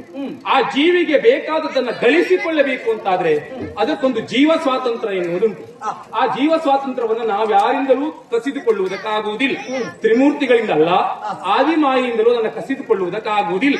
ಹಾಗೆ ಕಸಿದುಕೊಂಡದ್ದೇ ಹೌದು ಅಂತಾದ್ರೆ ದೈವತ್ವದ ನೆಲೆಯೇ ಹೋಗುತ್ತದೆ. ಸ್ವಾತಂತ್ರ್ಯವನ್ನು ಒದಗಿಸಿಕೊಟ್ಟಾಗ ಕೆಟ್ಟವನಾಗಿ ಹುಟ್ಟಿದರು ಒಳ್ಳೆಯವನಾಗಿ ಬದುಕಬೇಕು ಎನ್ನುವುದಾಗಿ ಆಲೋಚನೆಯನ್ನು ಮಾಡಿದ ಅಂತ ತಿಳಿತು. ಕಟುಕ ಮನೆತನದಲ್ಲಿ ಹುಟ್ಟಿದ್ರು ನಾನು ಕಟುಕನಾಗುವುದಲ್ಲ, ನಾನು ಸನ್ಯಾಸಿಯಾಗಿ ಬದುಕಬೇಕು ಅಂತ ಅವ ಮುಖವನ್ನು ಮಾಡ್ತಾನೆ. ಮುಖವನ್ನು ಮಾಡಿದಾಗ ಅವನಿಗೆ ಒದಗಿಸಿ ಕೊಡಬೇಕಾದದ್ದೆಲ್ಲ ಒದಗಿಸಿ ಕೊಡುವುದು ಯಾರ ಕೆಲಸ ಕೇಳಿದ್ರೆ ಅದು ಪಾಲನೆಯ ಕೆಲಸದಲ್ಲಿ ಬರುವುದು. ಹಾಗೆ ಆ ನೆಲೆಯಲ್ಲಿ ಇದು ದೊಡ್ಡದಾಗುತ್ತದೆ. ಇನ್ನು ನೀನು ಹೇಳಿದಿಲ್ಲ, ಬೀಜ ಮಾಪನ ಮಾಡುವಂತದ್ದು ಅರೆಗಳಿಗೆಯ ಕೆಲಸ. ನೀನು ಅದರಿಂದ ಹೆಚ್ಚು ಏನು ಮಾಡ್ಲಿಕ್ಕಿಲ್ಲ. ಕಳೆದ ಜನ್ಮದಲ್ಲಿ ಅವರ ಹಣೆ ಬರ ಏನುಂಟು ಅಂತ ನೋಡಿ ಮಾಡುವುದು ಬಿಟ್ಟರೆ ಮತ್ತೇನಿಲ್ಲ. ನಮ್ಮದು ಹಾಗಲ್ಲವೇ ಅಲ್ಲ. ಇನ್ನೊಂದು, ನೀನು ಹಣೆ ಬರವನ್ನು ಹೇಗೆ ಬರೀತೀಯೋ ಅದೇ ರೀತಿಯಲ್ಲಿ ನಾವು ಮಾಡುವುದೂ ಅಲ್ಲ. ಯಾಕೆಂದರೆ ಜೀವ ಸ್ವಾತಂತ್ರ್ಯ ಎನ್ನುವುದಲ್ಲುಂಟು. ಆ ನೆಲೆಯಲ್ಲಿ ಯಾವ ನೆಲೆಯಲ್ಲಿಯೂ ಸೃಷ್ಟಿಪಕಾರ ಎನ್ನುವುದು ಘನವಾದದ್ದಲ್ಲವೇ ಅಲ್ಲ. ಬೇಕಾದದ್ದನ್ನು ಒದಗಿಸಿ ಕೊಡುವಂತದ್ದು. ಈಗ ಗಂಡು ಹೆಣ್ಣಿನ ಸಮಾಗಮದಿಂದ ಮತ್ತೊಂದು ಸೃಷ್ಟಿಯಾಗುತ್ತದೆ. ಸೃಷ್ಟಿಯಾದಲಿಗೆ ದೊಡ್ಡದ, ನನ್ನಿಂದ ಒಂದು ಸೃಷ್ಟಿಯಾಗಿದೆ ಅಂತ ಹೇಳಿಕೊಂಡಲಿಗೆ ದೊಡ್ಡದು ಅಂತ ಆಗುವುದಿಲ್ಲ. ಹುಟ್ಟಿಕೊಂಡಂತಹ ಮಗುವಿಗೆ ಕಾಲಕ್ಕೆ ಬೆಳವಣಿಗೆಗೆ ಅನುಕೂಲವಾಗಿ ವಾತಾವರಣವನ್ನು ಬೇಕಾದದ್ದನ್ನು ಒದಗಿಸಿ ಕೊಡಬೇಕು. ಒದಗಿಸಿ ಕೊಟ್ಟದ್ದೇ ಹೌದು ಅಂತ ಆದ್ರೆ ನಿಜವಾದಂತಹ ವ್ಯಕ್ತಿತ್ವದ ಒಂದು ನಿರ್ಮಾಣ ಆಗುತ್ತದೆ. ಸಂಸ್ಕಾರವನ್ನು ಒದಗಿಸಿ ಕೊಡಬೇಕು. ಅದೆಲ್ಲವನ್ನು ಒದಗಿಸಿ ಕೊಡುವುದು ಯಾರು ಅಂತ ಕೇಳಿದ್ರೆ ಅದು ಪಾಲನೆ. ಆ ಪಾಲನೆಯ ಕಾರ್ಯದ ಜಾಗದಲ್ಲಿ ನಿಂತ ನಾನು. ಹಾಗಾಗಿ ಎಷ್ಟೇ ಆಲೋಚನೆಯನ್ನು ಮಾಡಿದೆ, ಸೃಷ್ಟಿಪ ಕಾರ್ಯವು ಅರೆಗಳಿಗೆಯದು, ಅವನ ಕಾರ್ಯವು ಅರೆಗಳಿಗೆಯದು. ಪಾಲನಾ ಕ್ಷೇತ್ರ ಎನ್ನುವಂಥದ್ದು ವಿಸ್ತಾರವಾದದ್ದು, ಪಾಲಿಸುವ ಕೆಲಸವೇ ಶ್ರೇಷ್ಠವಾದದ್ದು. ಅಲ್ಲ, ಅವ ಹೇಳಿದ್ ಕೇಳಿದೆ ನೀನು, ನಿಮ್ಮ ಕೆಲಸ ಎಲ್ಲ ದೊಡ್ಡದಲ್ಲ, ಗೊಬ್ಬರ ನೀರು ಹೊರುವುದೇ ದೊಡ್ಡದು ಅಂತ ಹೇಳ್ತಾನೆ. ಅವ ಆ ಕೆಲಸ ಮಾಡ್ತಾನೆ ಅಂತ ನಿನ್ನಕ್ಕೆ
ಹರಿಹರರೆಮ್ಮಳು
ನಾನು ಹೋಗ್ತೇನೆ ಅಂತ ಅವನೊಟ್ಟಿಗೆ ಗೊಬ್ಬರ ನೀರು ಹೊರುವುದಕ್ಕೆ ಹೋಗ್ತೀಯಾ ನನ್ನೊಟ್ಟಿಗೆ ಬೀಜ ಬಿತ್ತನೆ ತೋಟ ಸರಿಯಾಗಿರಬೇಕು ಅಂತ ಆದ್ರೆ ಸುಮ್ಮನೆ ಬೀಜ ಬಿತ್ತಿದ್ರೆ ಆಗುದಿಲ್ಲ.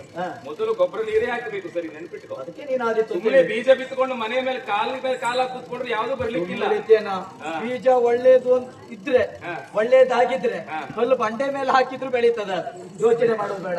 ಅದು ಯಾವ ಬೀಜವ ಬಂಡೆ ಮೇಲೆ ಬೆಳೆಯುವುದು? ಬ್ರಹ್ಮ, ಓ ವಿಷ್ಣು, ನೀವೆಲ್ಲ ಹೇಳ್ತಾ ಇದ್ದೀರಿ ನೀವು ಮಾಡಿರುವಂತಹ ಕಾರ್ಯ ಅದು ನಿಮಗೆ ತಾಯಿ ವಹಿಸಿದಂತಹ ಕಾರ್ಯ ಶ್ರೇಷ್ಠವಾದದ್ದು ಎನ್ನುವ ನಾನು ಶ್ರೇಷ್ಠ ಎನ್ನುವುದಕ್ಕಿಂತ ನಾನು ಮಾಡುವ ಈ ಕಾರ್ಯ ಶ್ರೇಷ್ಠ. ಬ್ರಹ್ಮ, ಸರಿ, ನೀನು ಹೇಳಿದ ಸರಿ ಉಂಟು. ಸರಿಯಪ್ಪ, ಈಗ ನೀವು ಒಪ್ಕೊಂಡ ಮೇಲೆ ಮುಗಿದೋಯ್ತು. ಮುಗಿಲಿಲ್ಲ ಮತ್ತೆ ಮುಂದೆ ಏನುಂಟು? ವಿಷ್ಣು, ನೀನು ಹೇಳಿದ್ದು ಸರಿ ಉಂಟು, ನಾನು ಹೇಳಿದ್ದು ಸರಿ ಉಂಟು, ಇಬ್ಬರು ಹೇಳಿದ್ದು ಸರಿ ಉಂಟು. ಅದೇ ಸರಿ ಆಗ್ತದೆ. ಹಾಗಾದ್ರೆ ಎಷ್ಟರ ಹೊಟ್ಟೆಗೆ ಸರಿ ಎನ್ನುವ ಹಾಗೆ ಯೋಚನೆ ಮಾಡ್ಬೇಕು. ಈಗ ನೀನೇ ಹೇಳಿದ ಹಾಗೆ ಮೊದಲಿಗೆ ಬೀಜ ಬಿತ್ತರೆ ಸಾಕಾಗಲಿಕ್ಕಿಲ್ಲ, ನಂತರದಲ್ಲಿ ಪಾಲನೆ ಮಾಡಿದ್ರೆ ಮುಗಿಯುವುದಿಲ್ಲ, ಕೊನೆಗೆ ಲಯ ಮಾಡುವಂತಹ ಕಾರ್ಯವು ಒಂದುಂಟು. ಅದಾದ ನಂತರದಲ್ಲಿ ಮಾತ್ರ ಪೂರ್ಣತೆ ಎನ್ನುವುದು ಬರ್ತದೆ. ಆದ್ದರಿಂದ ನಾವು ಹೇಳುವುದಕ್ಕೆ ಹೋದ್ರೆ ಮೂವರು ಸಮಾನರು. ಆದ್ರೆ ನೀವು ಮಾಡುತ್ತಿರುವಂತಹ ವಾದದಲ್ಲಿ ಒಂದನ್ನ ಗುರುತಿಸಿದ ನಾನು ಅದನ್ನ ಒಪ್ಪಿದವನು ಇದ್ದೇನೆ. ಇವ ಪಾಲನೆ ಸೃಷ್ಟಿ ಕಾರ್ಯವನ್ನು ಮಾಡ್ತಾನೆ, ನಾನು ಲಯದ ಕಾರ್ಯವನ್ನು ಮಾಡ್ತೇನೆ. ಆದರೆ ಸೃಷ್ಟಿಪ ಕಾರ್ಯ ಪ್ರತ್ಯಲಯಗೊಳಿಸುವ ಕಾರ್ಯ ಎಷ್ಟು ಹೊತ್ತಿನದ್ದು? ಕ್ಷಣ ಮಾತ್ರ. ಆದರೆ ಪಾಲಿಸುವಂತಹ ಕಾರ್ಯ ಸುದೀರ್ಘವಾಗಿರುವಂತಹ ಕೆಲಸ. ಅದನ್ನ ಮಾಡಬೇಕು ಅಂತ ಆದ್ರೆ ಯೋಚನೆ ಮಾಡಬೇಕು. ಸರಿಯಾಗಿ ಮಾಡ್ಲಿಲ್ಲ ಅಂತ ಆದ್ರೆ ನೋಡು, ಒಂದು ಶಬ್ದ ಪ್ರಯೋಗ ಉಂಟು. ಅವ ಆಯಸ್ಸನ್ನ ಬರೀತಾನೆ ಒಂದು ಜೀವಿಯ ಮೇಲೆ. ಅಕಾಲದಲ್ಲಿ ಮರಣವನ್ನು ಹೊಂದಿತ್ತು ಅಂತಾದ್ರೆ ಕರೆಯುವುದು ಹೇಗೆ? ಅಲ್ಪಾಯುಷ್ಯ ಅಂತ. ಅಕಾಲದಲ್ಲಿ ಅಂದ್ರೆ ಸರಿಯಾಗಿ ಬ್ರಹ್ಮ ಬರೆದದ್ದು ಅಂತಲ್ಲ, ಮಧ್ಯದಲ್ಲೇ ಹೋಗುದು. ಅಂದ್ರೆ ಬೀಜ ಹಾಕಿದ್ದನ್ನ ಸರಿಯಾಗಿ ಪಾಲನೆ ಮಾಡಿಲ್ಲ ಅಂದ್ರೆ ಮಧ್ಯದಲ್ಲೇ ಹೋಗುತ್ತದೆ. ಅದೇ ಈಗ ಬ್ರಹ್ಮ ಸೃಷ್ಟಿ ಮಾಡಿದ್ದನ್ನ ನೀನು ಪಾಲನೆ ಮಾಡದೆ ಉಳಿದೆ ಅಂತಾದ್ರೆ ಅವ ಸೃಷ್ಟಿಸಿದಕ್ಕೆ ಅಸ್ತಿತ್ವವೇ ಇರುವುದಿಲ್ಲ, ಬೆಲೆ ಇರುವುದಿಲ್ಲ. ಮತ್ತೆ ನೀವು ಪಾಲನೆ ಮಾಡಿದ ಹಾಗೆ ಉಳಿದೆ ಅಂತಾದ್ರೆ ಮುಂದೆ ನನ್ನ ಕಾರ್ಯಕ್ಕೂ ತಡಕಾಗ್ತದೆ. ಆದ್ದರಿಂದ ನಮ್ಮಿಬ್ಬರ ಕಾರ್ಯಕ್ಕೂ ನೀನು ಅನುಕೂಲನಾಗಿರುವುದು ಇಲ್ಲಿ ಸೂಕ್ತ ಎನ್ನುವ ಹಾಗೆ ನನಗೆ ಅನಿಸ್ತಾ ಉಂಟು. ಆದ್ದರಿಂದ ಪಾಲಿಸುವ ಕಾರ್ಯ ಶ್ರೇಷ್ಠವಾದದ್ದು. ನಿನ್ನನ್ನು ನಾವು ಒಪ್ಪಿದ್ದೇನೆ. ನಿಜವಾಗಿ ಹೇಳ್ಬೇಕಾ, ಅವನಿದ್ರಿಗೆ ಇವತ್ತು ಮಾತಾಡುವುದಕ್ಕೆ ಆಗುವುದಿಲ್ಲ. ಯಾಕೆ ಗೊತ್ತುಂಟ? ಅವನಿಗೆ ಒಂದೇ ತಲೆಯಲ್ಲಿ ಬಂದದ್ದು, ಇವತ್ತೊಂದು ನಾನು ಯಜಮಾನ ಆಗಬೇಕು, ನನಗೊಂದಿಷ್ಟು ಸಿಗಬೇಕು ಇವರಿಂದ ಅಂತಲೇ ಇರುವುದು ಬಿಟ್ರೆ ಬೇರೆ ಇಲ್ಲ. ನಮ್ಮಿಂದ ಗೌರವ ಸಿಗಬೇಕು ಅಂತ ಅಂತಲ್ಲ, ನೀವು ಒಪ್ಪಿಕೊಂಡ್ರೆ ಯಾವಾಗಲೂ ನಾನೇ ಆಗ್ತೇನೆ. ಅದೇ ಅವನ ತಲೆಯಲ್ಲಿ ಇರುವುದೇ ಅದು. ಅಂದ್ರೆ ಕೆಲಸ ಮಾಡುವ ಬಗ್ಗೆ ಲಕ್ಷ್ಯ ಇಲ್ಲ. ನೋಡಿದ್ಯಲ್ಲ, ಇವತ್ತು ಕೆಲಸ ಏನು ಮಾಡ್ಲಿಲ್ಲ ಅಂದ್ರೆ ಈಗ ಇಷ್ಟೊತ್ತಿಗೆ ಮಾಡ್ಬೇಕಿತ್ತು, ಏನು ಮಾಡ್ಲಿಲ್ಲ. ಯಜಮಾನ ಅಂತ ಒಂದೇ ನಮ್ಮನ್ನೇ ಗುಡಿಸ್ಬೇಕು ಅಂತ ಆಲೋಚನೆ ಮಾಡಿದವ ಬಿಟ್ರೆ ಮತ್ತೊಂದಿಲ್ಲ. ಯಜಮಾನ ಕೆಲಸ ಮಾಡಿದ್ರೆ ಯಜಮಾನ ಆಗುವುದಿಲ್ಲ. 4 ಜನರನ್ನ ಕೆಲಸ ಮಾಡಿಕೊಂಡು ಒಂದು ಯಜಮಾನಿಕೆ ಮಾಡುತ್ತಾ ಅವ ಯಜಮಾನಿಕೆಯಿಂದ ಉಳಿತಾನೆ ಬಿಟ್ರೆ ಇಲ್ದಗಿದ್ರೆ ಯೋಗ್ಯ ಆಗುವುದಿಲ್ಲ. ಸ್ವಲ್ಪ ಹೊತ್ತಿನಲ್ಲಿ ಯಜಮಾನ ಅಂತ ಗೊತ್ತಾಗ್ತದೆ. ನಿಜವಾಗಿ ಯಜಮಾನ ಆಗದೇ ಇದ್ರು ಯಜಮಾನನ ಭಾಗ ತಿಳಿದುಕೊಂಡಿದ್ದಾನೆ. ಅವ ಹೀಗಾಡುವುದಕ್ಕೆ ಕಾರಣ ಉಂಟು ಅವನಲ್ಲಿ ಇರುವ ಗುಣ. ಹೌದು. ಮತ್ತೆ ಏನು ಗೊತ್ತುಂಟ?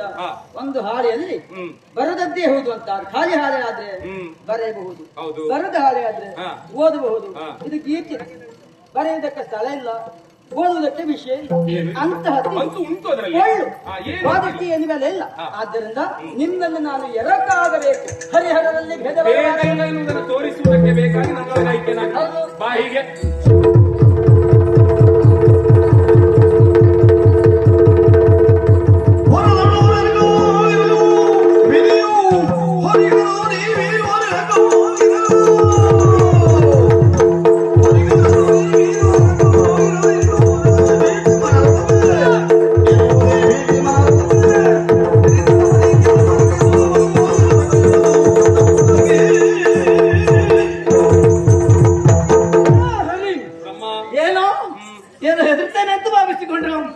ಗೊತ್ತಾಯ್ತು. ಈಗ ನನ್ನ ಎದುರಿಗೆ ನಿಮ್ಮ ಆಟ ನಡೀಲಿಲ್ಲ. ನಮ್ಮ ಒಬ್ಬೊಬ್ಬರ ಇದ್ರೆ ಆಗುವುದಿಲ್ಲ. ಇವನಿಗೇನಾದ್ರೂ ಪಾಠ ಕಲಿಸಬೇಕಿರುವ ಕಾರಣಕ್ಕಾಗಿ ಇಬ್ಬರು ಸೇರಿಕೊಂಡಿದ್ದೀರಿ, ಹೆದರಿಕೊಂಡಿದ್ದೀರಿ ಎನ್ನುವುದರ ಅರ್ಥ.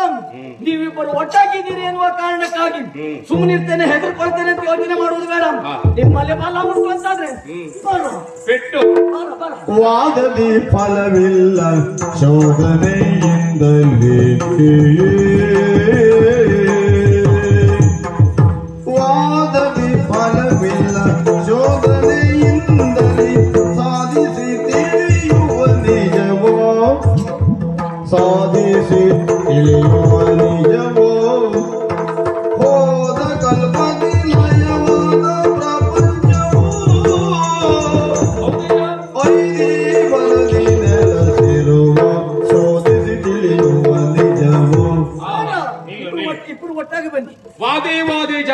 ತತ್ವಬೋಧ ತತ್ವಬೋಧವಾಗಬೇಕು ಬಿಟ್ರೆ ತತ್ವದ ಭೇದ ಎನ್ನುವುದು ಯಾವ ಕಾರಣಕ್ಕಾಗಿಯೂ ಆಗಬಾರದು. ಪೆಟ್ಟನ್ನೇ ಮಾಡುವುದಕ್ಕೆ ಮುಂದಾದದ್ದೇ ಹೌದು ಅಂತಾದ್ರೆ ತೋಳಿನಲ್ಲಿ ಯಾರಿಗೆ ಬಲ ಉಂಟು ಅವ ಗೆದ್ದಾನೆ ಅಲ್ವಾ? ಆದ್ರೆ ತತ್ವದ ಬಲ ಅಲ್ಲಿ ಗೆಲ್ಲುವುದಿಲ್ಲ. ನಮಗೆ ಆಗಬೇಕಾದದ್ದು ಯಾವುದು ಕೇಳಿದ್ರೆ ತತ್ವದ ಬಲ. ಮುಂದೊಂದು ದಿನ ನೀನೇ ಸೃಷ್ಟಿಯನ್ನ ಮಾಡುವವ, ಹೌದಾ? ಸೃಷ್ಟಿಯನ್ನ ಮಾಡಿತ್ತಿ. ಈಗ ನನಗೊಂದು ಪೆಟ್ಟಿನಿಂದ ನೀನು ಗೆದ್ದು ನಿಂತೆ ಅಂತ ಆದ್ರು ಸೃಷ್ಟಿ ಮಾಡಿದ ಜೀವಿಗಳು ಹೇಳುವುದೇನು ಮುಂದೊಂದು ದಿನ? ಬ್ರಹ್ಮ ಪೆಟ್ಟು ಕೊಟ್ಟು ಬಾಯಿ ಮುಚ್ಚಿಸಿದ ಅಂತ ಹೇಳುವುದು ಬಿಟ್ಟರೆ ಸತ್ವದಿಂದ ಗೆದ್ದು ನಿಂತ ಅಂತ ಯಾರೂ ಹೇಳುವುದಿಲ್ಲ.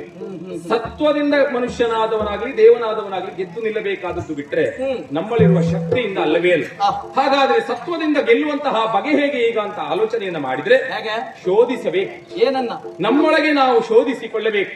ಯಾವುದನ್ನು ಶೋಧಿಸಿಕೊಳ್ಳುವುದು? ಅಮ್ಮ ಹೇಳಿದ ಮಾತೇನು? ಕಳೆದ ಕಲ್ಪದಿ ಲಯವಾದ ಪ್ರಪಂಚವ ಪುನರಪಿ ಸೃಷ್ಟಿಸುವುದು. ಹಾಗಾದ್ರೆ ಸೃಷ್ಟಿಸುವುದಕ್ಕೆ ಬೇಕಾಗಿ ನಮ್ಮೊಳಗೆಲ್ಲ ಒಂದಿಷ್ಟನ್ನು ತಾಯಿ ಇಟ್ಟಿದ್ದಾಳೆ ಎನ್ನುವುದು ಸ್ಪಷ್ಟ ತಾನೆ. ಹಾಗಾದ್ರೆ ಯಾರಲ್ಲಿ ಹೆಚ್ಚುಂಟು ಎನ್ನುವುದು ತಿಳಿದದ್ದೇ ಹೌದು ಅಂತಾದ್ರೆ ಅವರೇ ದೊಡ್ಡವರು, ಹೌದಲ್ವೋ?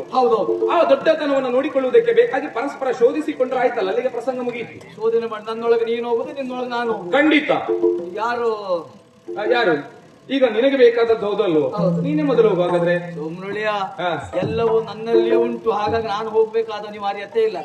ನಿನಗದು ಗೊತ್ತಾಗಬೇಕು ಅಂತ ಆದ್ರೆ ನನ್ನೊಳಗೆ ನೀನು ಹೋಗ್ಬೇಕು. ನನ್ನೊಳಗೆ ಹೋಗಿ ಬಂದ ನಂತರದಲ್ಲಿಯೂ ನೀನು ನನ್ನೊಳಗೆ ಹೋಗ್ಲೇಬೇಕು.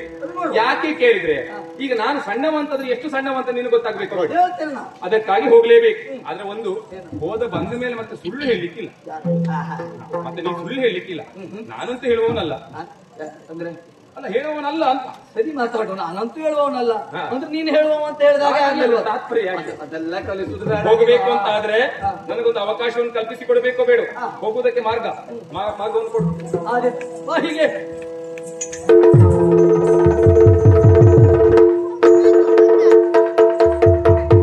ಹೇಗೆ ಒಳಗೋದ, ಬಾಯಿಂದ ಇಳಿದು ಹೋದ, ಆ ಕಡೆ ಈ ಕಡೆ ಓಡಾಡ್ತಾ ಇದ್ದಾನೆ.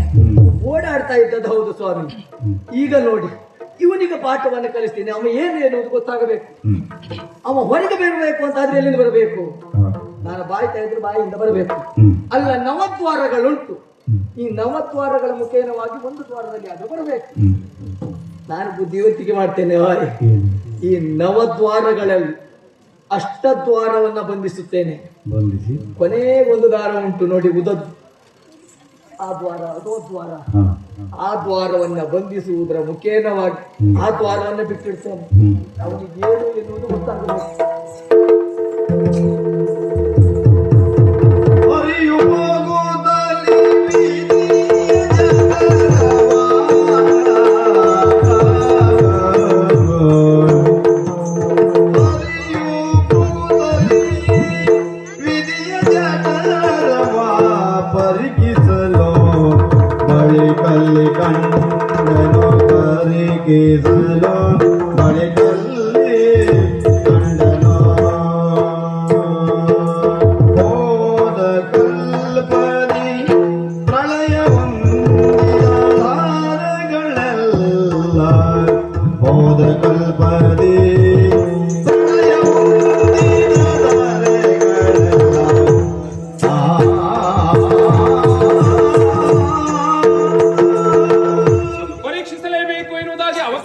ಅವಕಾಶದ ಮೂಲಕವಾಗಿ ಅವನ ಜಠರವನ್ನು ಸೇರಿದ್ದೇ ಹೌದು.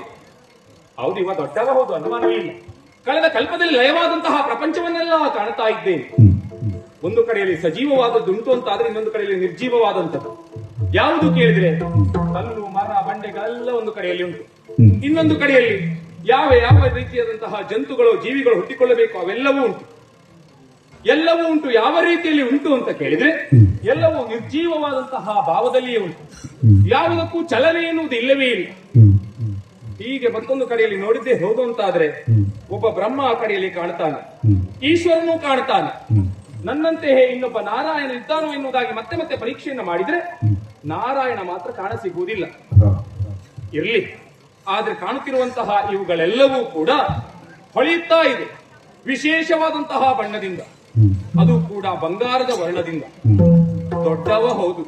ಇವ ಎಷ್ಟು ದೊಡ್ಡವ ಎನ್ನುವುದನ್ನು ಅವನಿಗೆ ತಿಳಿಸಬೇಕಲ್ಲ. ತಿಳಿಸಬೇಕು ಅಂತಾದ್ರೆ ಸಾರಿ ಬಿಡ್ತೇನಂತೆ.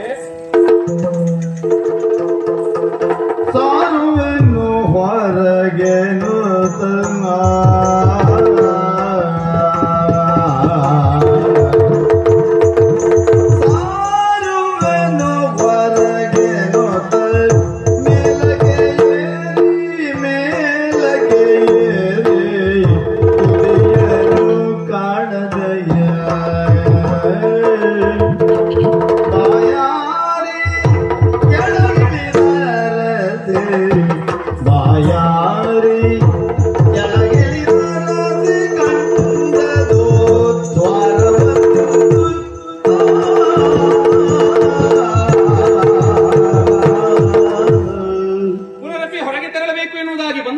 ಹಾಗೆ ಹೋಗುವುದಕ್ಕೆ ಬೇಕಾಗಿ ಮೇಲೆ ಮೇಲೆ ಹೋಗುವುದಕ್ಕೆ ತೊಡಗಿದೆ. ಮೇಲೆ ಮೇಲೆ ಹೋಗುತ್ತಾ ಇರುವಾಗ ಮತ್ತಷ್ಟು ಒಂದಿಷ್ಟು ದೊಡ್ಡದಾಗುತ್ತಾ ಇದ್ದಾನೆ. ತುದಿಯನ್ನ ಕಾಣದೇ ಹೋಯ್ತು. ಆದರೂ ಕೂಡ ಬಂದ ಮಾರ್ಗಕ್ಕೆ ಹೋಗುವುದಕ್ಕೆ ಬೇಕಾಗಿ ಬಾಯಿಯ ಸಮಯದಲ್ಲಿ ಬಾಯಿಯನ್ನು ಮುಚ್ಚಿದ್ದಾನೆ, ಕಿವಿಯನ್ನು ಮುಚ್ಚಿದ್ದಾನೆ, ಇರುವಂತಹ ಎಲ್ಲ ದ್ವಾರಗಳನ್ನ ಅವ ಮುಚ್ಚಿದ್ದಾನೆ. ಏನು ಮಾಡುವುದು?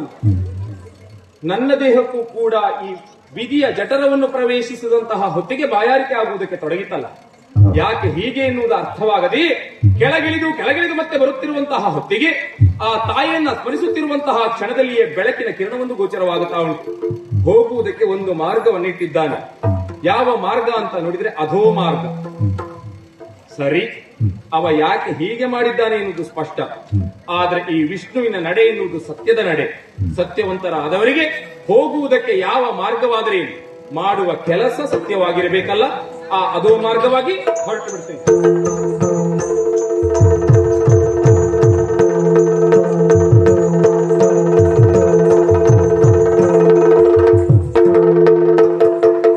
ಶೋಧಿಸಿದೆನು ನಿನ್ನೋದರವ್ವ,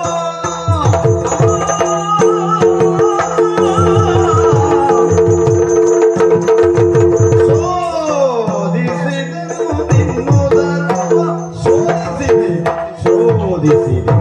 ಶೋಧಿಸಿದೆನು ನಿನ್ನೋದರವ್ವ, ಒಳಗೈದಿನ ಕಂಡೆನು ಹೊಲದಲ್ಲಿ ಮೆಲುವ, ಒಳಗೈದಿ ನಾ ಕಂಡೆನು ಹೊಲದೊಳು ಮೆಲುವ, ಹೊಲದೊಳು ಮೆರೆಯುವ.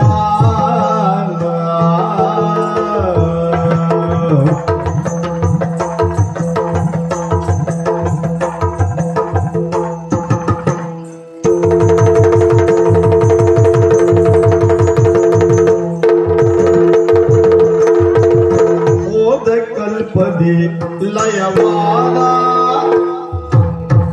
ಓದ ಕಲ್ಪದಿ ಲಯವಾದ, ಲಯವಾದ, ಲಯವಾದ, ಸರ್ವ ಮೇದಿನಿಗಳು ಮೆರೆಯುತ್ತಿಗ ವಿನೋದ, ಖಂಡಿತ ಸರ್ವ ಮೇದಿನಿಗಳು ಮೆರೆಯುತ್ತಿಗ ವಿನೋದ.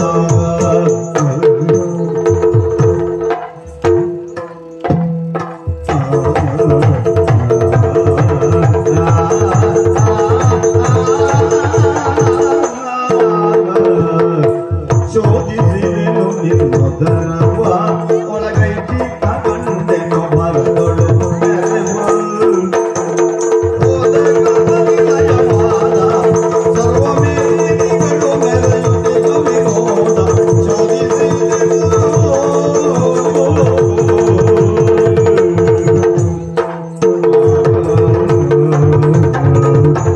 ಯಾಕೆ ನಿಜವಾಗಿ ನಿನ್ನ ಉದರ ಎನ್ನುವುದು ದೊಡ್ಡದ ಉದರವೇ ಹೌದು, ಅನುಮಾನವಿಲ್ಲ. ತಿರುಗಾಟ ಮಾಡುವುದಕ್ಕೆ ತೊಂದರೆ ಆಗಲಿಲ್ಲ.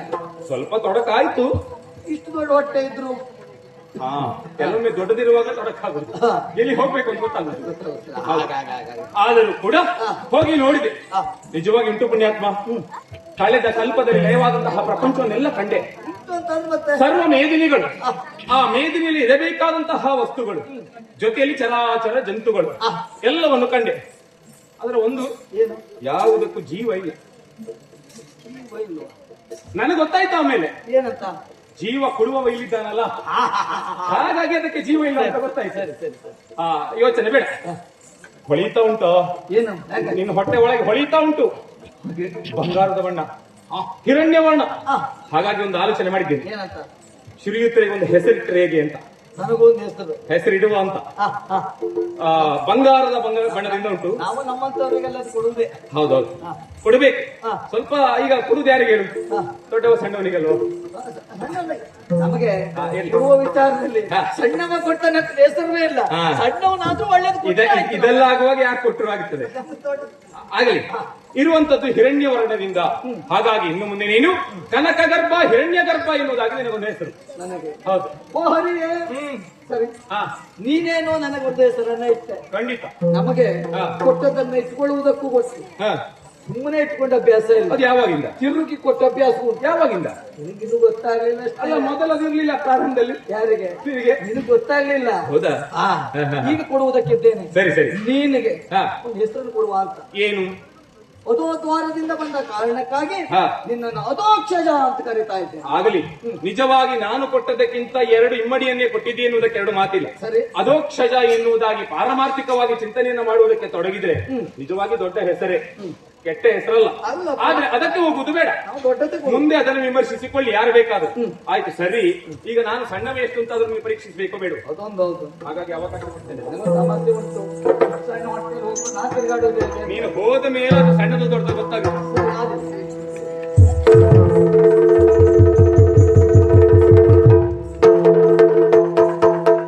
ನಿಜವಾಗಿ ವ್ಯಕ್ತಿಯಾದವ ಸಣ್ಣವನಾಗಿ ಹೋಗಿ ದೊಡ್ಡವನಾಗಿ ಹೊರಗೆ ಬರಬೇಕು. ಆದ್ರೆ ಇವ ಹಾಗಲ್ಲ. ಗರ್ವದಿಂದ ತಾನು ದೊಡ್ಡವ ಎನ್ನುವುದಾಗಿ ಒಳಗೆ ಸಾರಿದ್ದಾನೆ. ದೊಡ್ಡವನಾಗಿ ಹೋದವ ಇವ ಸಣ್ಣವನಾಗಿ ಬರಬೇಕು ಎನ್ನುವುದು ಆಶಯ ಎಲ್ಲ ಆಗಿ ಬರ್ತಾನೆ ಎನ್ನುವುದಾಗಿ ನಿರ್ಧಾರ. ಅಷ್ಟದ್ವಾರಗಳನ್ನ ಬಂಧಿಸಿದ. 9ನೆಯ ದ್ವಾರವನ್ನು ಅವನಿಂದ ಬಂಧಿಸುವುದಕ್ಕೆ ಅಸಾಧ್ಯ ಆಯಿತು. ಯಾಕೆ? 9ನೆಯ ದ್ವಾರವನ್ನು ಬಂಧಿಸಿದ್ದೇ ಹೋದಾದರೂ ಬ್ರಹ್ಮ ಸಾಯ್ತಾನೆ, ಅವನಿಗೂ ಉಳಿವು ಅನ್ನುವುದು ಇಲ್ಲವೇ ಇಲ್ಲ.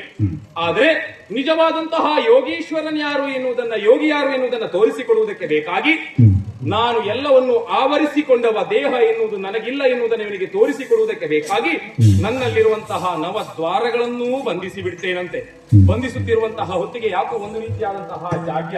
ಈಗಾಗಲೇ ನನ್ನೊಳಗೆ ಹರ ಸೇರಿಕೊಂಡಿದ್ದಾನೆ. ಬ್ರಹ್ಮನು ಒಳಗಿರಿಗಿದ್ದಾನೆ. ಏನು ಮಾಡಬೇಕು ಎನ್ನುವುದಾಗಿ ಆಲೋಚನೆ ಆಗುತ್ತಾ ಉಂಟು. ಆಲೋಚಿಸುತ್ತಿರುವಂತಹ ಅವನಿಗೆ ಒಂದು ವಟಪತ್ರ ಬರ್ತಾ ಉಂಟು ಇಲ್ವೋ, ಅದರ ಮೇಲೆ ಶೇಷಶಯನಾಗಿ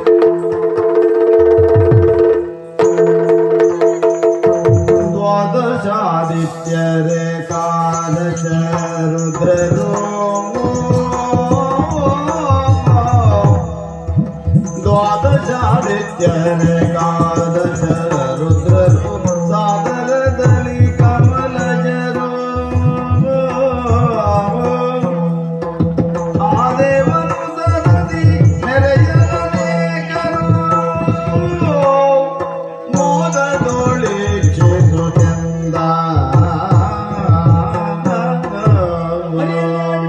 ಬಂದಂತಹ ಮಾತು ನಿನ್ನಲ್ಲೇನುಂಟು ಎನ್ನುವ ಹಾಗೆ ತಿಳಿದುಕೊಳ್ತಾ ಇದ್ದೇನೆ. ಆಹಾ ಆಹಾ ಆಹಾ, ಏನುಂಟು ಸ್ವಾಮಿ? ಏನಿಲ್ಲ, ಏನೂ ಇಲ್ಲ ಅಂತ ಹೇಳುವ ಹಾಗೆ ಇಲ್ಲ.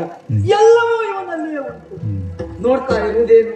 ತ್ರಿಮೂರ್ತಿಗಳನ್ನ ಕಾಣ್ತಾ ಇದ್ದೇನೆ. ಚತುರ್ವೇದಗಳುಂಟು, ಪಂಚಭೂತಗಳುಂಟು, ಶಾಸ್ತ್ರಗಳುಂಟು, 7 ಋಷಿಗಳಿದ್ದಾರೆ, 8 ವಸುಗಳಿದ್ದಾರೆ, 9 ಗ್ರಹಗಳುಂಟು, 10 ದಿಕ್ಕುಗಳುಂಟು, 11 ರುದ್ರರಿದ್ದಾರೆ, 12 ಆದಿತ್ಯರಿದ್ದಾರೆ. ಹೆಚ್ಚೇನು, ನನ್ನಂತೆ ಮೆರೆಯುವಂತಹ ಸಾವಿರಾರು ಬ್ರಹ್ಮರಿದ್ದಾರೆ ಅಂತಾದ್ರೆ ಎಲ್ಲವೂ ಇವನಲ್ಲೇ ಉಂಟು. ಇವನೇ ಶ್ರೇಷ್ಠ ಎನ್ನುವುದರಲ್ಲಿ ಅನುಮಾನವೇ ಇಲ್ಲ. ನಾನು ಅಹಂಕಾರದಿಂದ ವರ್ತಿಸಿ ಬಿಟ್ಟೇನೆ. ಬ್ರಹ್ಮಾಂಡೋದರ ಭರಿತನು ಹರಿ ನಿಶ್ಚಯ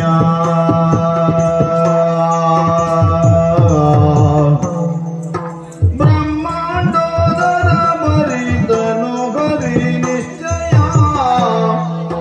ಹೆಮ್ಮೆಯ ತಳೆದೆ ನಾನೇಗೆ ಬರಿದೆ ಹೆಮ್ಮೆಯ ತಳೆದೆ ನಾನ್ಯಾಗೆ ಸುಮ್ಮನೆ ಪಂಥವಾಗೈದೆ ಹರಿಯೊಳೆಂದೋ ಸುಮ್ಮನೆ ಪಂಥವಾಗೈದೆ ಹರಿಯೊಳೆಂದೋ ಬ್ರಹ್ಮ ಮರುಗಿದನು ಮನದಲ್ಲಿ ಸುಮ್ಮನೆ ಪಂಥವಾಗೈದೆ ಹರಿಯೊಳೆಂದು ಬ್ರಹ್ಮ ಮರುಗಿದ ಮನದಲ್ಲಿ. ಎಲ್ಲವೂ ಈ ದೇವನ ಉದರದಲ್ಲಿಯೇ ಉಂಟು. ಅದು ಹೇಗುಂಟು? ನನ್ನಲ್ಲಿ ಯಾವುದಕ್ಕೂ ಜೀವವಿಲ್ಲ, ಹಿರಣ್ಯವಾಗಿ ಉಂಟು ಅಂತ ಆದ್ರೆ ಇವನ ಉದರದಲ್ಲಿರುವುದು ಜೀವವಾಗುಂಟು ಅಂತಾದ್ರೆ ಇವನಿಗಿಂತಲೂ ಶ್ರೇಷ್ಠವಾದಂತಹ ವ್ಯಕ್ತಿ ಇನ್ನೊಬ್ಬ ಸಿಗುವುದಕ್ಕೆ ಸಾಧ್ಯತೆ ಇಲ್ಲ. ಎಲ್ಲರಿಗಿಂತಲೂ ಶ್ರೇಷ್ಠ ಈತನೇ ಎನ್ನುವುದರಲ್ಲಿ ಅನುಮಾನವೇ ಇಲ್ಲ. ಹಾಗಾದ್ರೆ ಇವನಲ್ಲಿ ನಾನು ಗರ್ವದ ನುಡಿಯನ್ನಾಡಿ ಕೆಟ್ಟೆ, ಪಂಥವನ್ನಾಡಿ ಕೆಟ್ಟೆ ಎನ್ನುವುದರಲ್ಲಿ ಅನುಮಾನವೇ ಇಲ್ಲ. ಸರಿ, ಇವನೇ ಶ್ರೇಷ್ಠ, ಇವನಿಗಿಂತಲೂ ಶ್ರೇಷ್ಠ ಯಾರೂ ಇಲ್ಲ. ಎಲ್ಲವೂ ಇವನಲ್ಲೇ ಉಂಟು. ಹೋಗಿ ಹೇಳ್ತೇನೆ. ಸಾರುವೆನು ಹೊರಗಿನದ ಮೇಲಗೆಯೇರಿ ಮೇಲಗೆಯೇರಿ ತುದಿ ತೊರಗ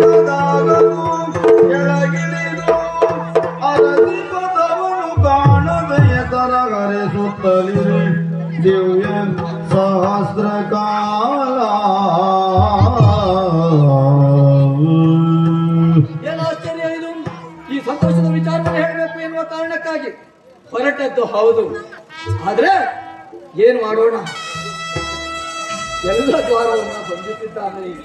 ಹೊರಗೆ ಹೋಗುವುದು ಹೇಗೆ? ಹೊರಗೆ ಹೋಗುವುದಾದ್ರೂ ಹೇಗೆ ಯೋಚನೆ ಮಾಡ್ತಾ ಇದ್ದೇನೆ ಸ್ವಾಮಿ. ನಾನು ಅಷ್ಟದ್ವಾರವನ್ನ ಬಂಧಿಸಿದೆ, ನವದ್ವಾರವನ್ನ ಬಂಧಿಸಿದರೆ ನಾನು ಬದುಕುವುದಿಲ್ಲ ಎನ್ನುವುದು ಗೊತ್ತುಂಟು. ಇವ ನವದ್ವಾರಗಳನ್ನ ಬಂಧಿಸಿ ಬದುಕಿದ್ದಾನೆ ಅಂತ ಆದ್ರೆ ಶ್ರೇಷ್ಠನಿದೆ. ಏನ್ ಮಾಡುವುದು ಹೊರಗೆ ಹೋಗುವುದಕ್ಕೆ? ಆದಿಮಾಯೆಯನ್ನ ಧ್ಯಾನಿಸಿದ ಕಾಲಕ್ಕೆ ಆದಿಮಾಯೆ ಆಡುವಂತಹ ಮಾತು. ಇವನ ನಾಭಿ ಕಮಲದ ಮುಖೇನವಾಗಿ ಹೊರ ಹೋಗುವ ಎನ್ನುವಾಗಿ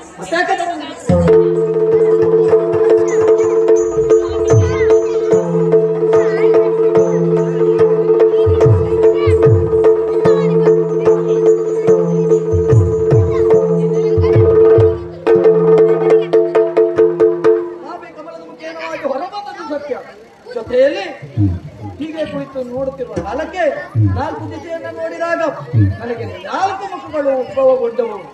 ಇನ್ನೇನು ಮಾಡುವುದು? ಶಕ್ತಿ ಕಾರ್ಯವನ್ನು ಮಾಡಬೇಕು ಎನ್ನುವ ಹಾಗೆ ಯೋಚನೆ ಮಾಡಿದ್ರೆ ನನ್ನಿಂದ ಅರ್ಥ ಆಗದೇ ಇರುವಂತಹ ವಿಚಾರ. ಇವನನ್ನ ನೋಡಿದ್ರೆ ಯೋಗ ನಿದ್ದೆಯಲ್ಲಿದ್ದಾನಂತೆ. ನೋಡೋಣ, ಅವನಿಗೆ ಎಚ್ಚರಗೊಂಡ ಮೇಲೆ ಏನು ನೋಡಿದ್ರೆ ಅಲ್ಲಿವರೆಗೆ ಧ್ಯಾನದಲ್ಲಿ ಇರ್ತೇನೆ ನಾನು.